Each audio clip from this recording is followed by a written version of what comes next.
السلام عليكم ورحمة الله وبركاته. ازيكم حبايبي، عاملين ايه؟ النهارده ان شاء الله اليوم ال 45 معانا في دورة الفراخ. زي ما انتم شايفين يا جماعة الاوزان النهارده بسم الله ما شاء الله الاكترية معدية ال 2 كيلو. طبعا في حاجات لسه صغيرة لسه ما جابتش حتى كيلو ونص، بس دول برضو هنسيبهم، يعني حاجة زي كده الصغيرين دولت لسه ما جابوش الكيلو ونص، احنا سايبينهم، احنا كده كده مش هنذبحهم الا قبل رمضان. تعالوا النهارده بصوا. طبعا احنا خلصنا امبارح العلاج اللي هو التنفسي. النهارده دي ميه نضيفه مش حاطه عليها اي حاجه. هبتدي احط معلقه الكوميت، معلقه صغيره على ال 2 لتر ميه، والميه الثانيه اللي هو اللتر الثاني ده هنسيبه نضيف، مش هنحط فيه اي اضافات. وهنا حبايبي انا طبعا غاسله العلافات بتاعتهم وكل حاجه. انا هنا فرمه وعيش، فرمه معاهم كام فص توم، حتى القشر بتاع التوم ظاهر، هما بياكلوه مش بيسيبوه بصراحه، بياكلوه. هبتدي احط عليه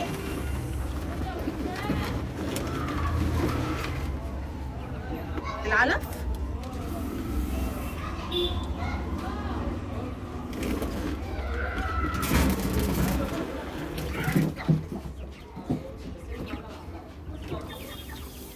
بالشكل ده. وابتدي اقلبها.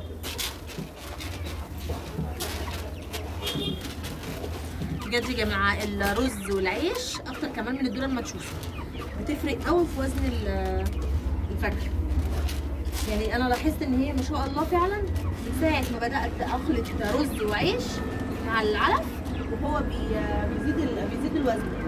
الحاجات دي انتوا زي ما انتوا عارفين ان انا كنت سايباها اصلا عشان كان وزنها صغير، ما رضيتش اذبحهم مع الكبار، كان وزنها قليل.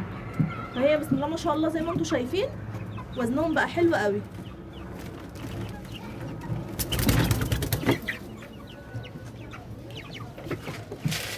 كده اعبي العلافات بتاعتي.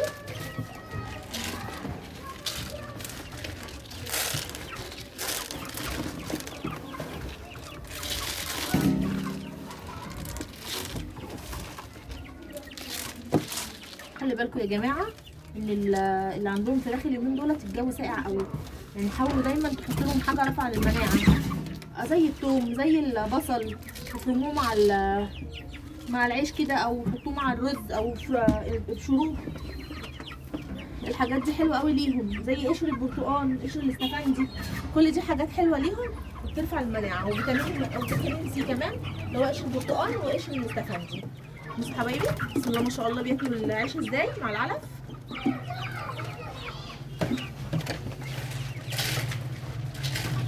هنعمل العلافه الثانيه وهندخل الميه جوه وهرجع اوريهم لحضرتك. ده شكلهم معانا حبايبي. بسم الله ما شاء الله. بصوا اوزانهم حلوه قوي، يعني انا عايزه اوريكم حاجه من الكبار اللي وزنتهم.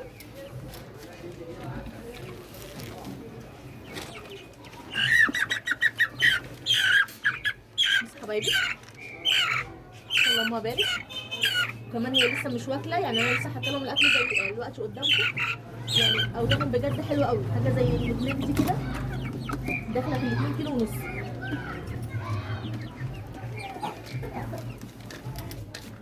يا ريت يا جماعه لو عجبتكم الحلقه بتاعت النهارده فعلوا لي زر الجرس واشتركوا في القناه عشان يوصلكم كل جديد.